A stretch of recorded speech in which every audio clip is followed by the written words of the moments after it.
I have no idea what to say during this video. Life is a highway. Take care of your health. Sometimes what you think is going to be an easy path is probably one of the hardest paths you'll ever take. I don't know. There's a million thoughts going through my mind right now. I got some great news yesterday, and then today it was like a bomb went off.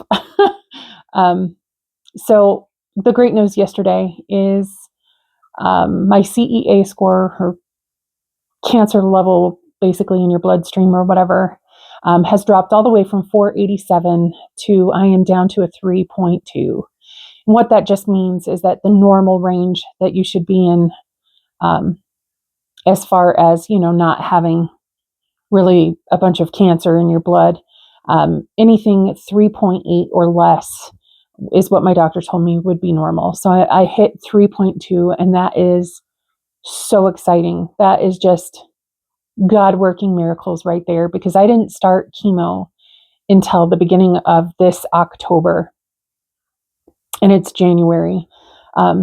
So, I mean, we've already annihilated it from that front. But I should not say but. That's I got delivered some pretty hard news today.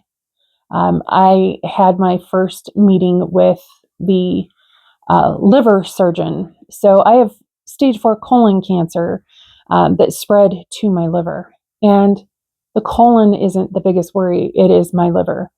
I'm not scheduled to meet with my colon doctor until February 11th. And when I do meet with him, that's when we'll get the initial surgery started, because we need the initial source of cancer removed. So I have no idea if they're going to take the whole colon based on my conversation with the liver doctor, or if they're just going to do a resection or whatever, where they cut out part of my colon, and then they just, they cut out the part that's thick. Like, I don't have any tumors in my colon, which is amazing.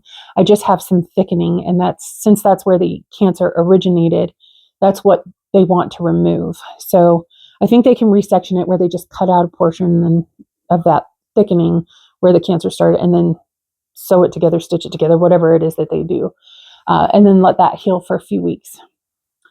The news that kind of floored me, and I'm dealing with, but I'm giving it to God. I am giving it to God, and I am just claiming victory over it and laying all of my worries and fears at His feet, because we are not made to have a spirit of fear. And it is so easy for that to be the first response. But, doctor told me what he told me, and some of it I absolutely rebuked, kind of under my breath, a conversation that we had at church last night about doing. So perfect timing for that. It's amazing how God works in such incredible ways. Even from last night at church, we were supposed to have, some structured learning, and the couple that teaches it, they're having their first grandbaby. So they're off visiting their grandbaby, which is so exciting. Congratulations to them. But it gave us an opportunity last night at church just to fellowship with each other and talk about some things and give testimony. And one of the things that we talked about, is just really how, we need to lay things at His feet, and we need to claim victory. And it just, if we need to rebuke things that doctors tell us, etc., that we can do it out loud, we can do it under our breath, whatever, but we can rebuke things that don't line up with what we believe and who God is. And I'm so thankful we had that conversation last night, because it just came out so easy today. I said it semi under my breath when the doctor was talking to me a few times, like, I rebuke that. No, I don't accept that. But so here's the big part of that. As far as what is going to happen with the liver is, I still have, while a lot of my tumors shrink and a lot of them are gone, I still have a good size, still have a few good sized tumors on the right side of my liver. So what needs to happen is the right side of my liver, which is about 60% of my liver, needs to be cut out. And then on the left side of my liver, I have just a little, just a little met. And then he's going to go in there and do, they burn it out. I forget what the term is, but they're going to burn that part out. And before they do that, I have to go in and have them move a vein from apparently the right side of the liver to the left side of the liver. And I may be ignorant on this. It may not be exact. I know he said something about with my spleen or whatever. But basically what they're doing is they're moving it from the right side that they're going to cut out to the left side. And in 3 to 4 weeks, they're going to try and let the left side of my liver grow before we go in and perform surgery on the right side of the liver. Also, as part of that surgery, they are going to have to remove my gallbladder. This was never brought up, and so it's just another thing where I'm like, whoa, I had no idea that this was something that was going to happen. So just, all news heaped, just unexpected, but, I'm going to have to figure out how to get through it, and I will. So the news that, kind of scares me a little is if the left side of my liver doesn't grow, then I have to get a liver transplant. It's the only other option at this point. So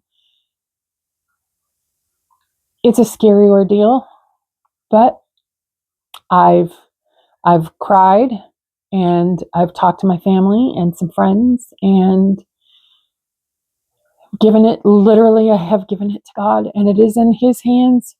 And I truly believe that He has not brought me this far just to let me go. So I truly believe and am declaring victory that when I go in for this surgery and when they go to grow the left side of my liver, that the left side of my liver is going to grow. And I'm also claiming victory that when they remove the right side of my liver, that my healing process is going to go smoothly, and that this cancer is not coming back. I am declaring this through God, who tells me that I am to be healed. He made us to be healed, and He can heal. He is a miracle worker, and I believe for it. And I am proclaiming it. So just know that while this may be or seem like an uphill battle, I know who is my rear guard. And I will put on the armor of God, and I will march through this process, and I will come out victorious on the other side. So for any of you that are going through anything like this, do not take your eye off of the Lord. Keep your eyes on the Lord. Because remember, when Peter stepped out of that boat in faith and he looked at Jesus and he kept his eye on Jesus, he walked on water. And it wasn't until he focused on the storm that he started to sink. So I am not taking my eyes off of the good Lord. I am keeping my eyes forward, fixed on Him at all times. And He will get me through this. So I just want to give you hope as well, that if you're going through hard times, no matter what you do, you get your Bible out and you read all the scriptures on healing and fearlessness and joy, even joy in the storm, joy in the journey, however you want to look at it. But you can get through this. And, there are some people, and I'm going to say it, either way, some people aren't going to get their healing on this side of heaven, but they will on the other side. And either way, that is a win. But I am telling you, I am declaring my healing through Jesus on this side of heaven. And I firmly believe, without doubting, that He is going to get me through this. And I firmly believe what you're going through, if you proclaim it and you don't doubt, that God is going to get you through too. Just stay close and keep your eyes fixed on Him. So as I get more updates, I will give you updates. Thanks for being here with me on my journey. I love you very much. Have a great day.